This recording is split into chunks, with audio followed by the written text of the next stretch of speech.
नमस्कार बंधु माने आज यह प्रवचन आपण हृदय को छुईज कारण यह केवल कथा नुहे यह हूँ जीवन सत्य। मनीष जन्म नहीं थाए खाली हाथ में आउ मरी जाए मध्य खाली हाथ में तथापि सारा जीवन अहंकार धन संपत्ति पछरे दौड़ी थाए। केही घर बड़ करने को चाहे, केही गाड़ी किणवा को चाहे, केही दुनिया को देखैबा को चाहे जे से बहुत बड़ लोक। किंतु मने रखंतु श्मशान रे समस्तंक ठिकाना गोटिए। सेठारे न थाए धनर गर्व, न थाए सुंदर चेहरार अहंकार, न थाए पदवीर शक्ति, सेठारे केवल कर्मर हिसाब हुए।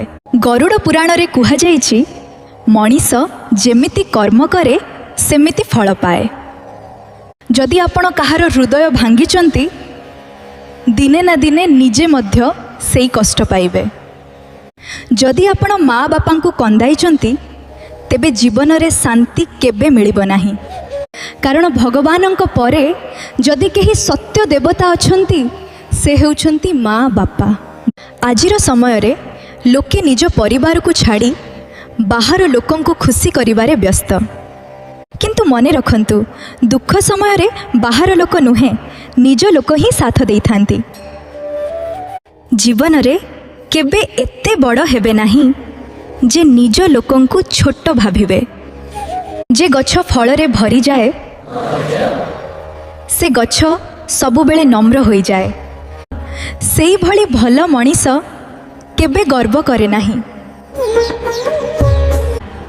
बंधु माने जीवन बहुत छोट। काहाको घृणा करिबा पूर्वरु भाबंतु हुए तो काली से लोक एही दुनिया रे नथाई पारे। तेणु मनरे प्रेम रखंतु, मुखरे भल कथा रखंतु आउ हृदय रे भगवानंक नाम रखंतु। देखिबे जीवन सुंदर होई जिवो, सब ठीक होई जिवो। भगवान आपणक सहित अछंती। शेषरे केवल गोटिए कथा, धन सबु किछि किनि पारे हटे किंतु शांति किनि पारे नाही। तेणु भल कर्म करंतु, माँ बापा को सम्मान करंतु आउ भगवानंक उपरे भरोसा रखंतु। जय जगन्नाथ।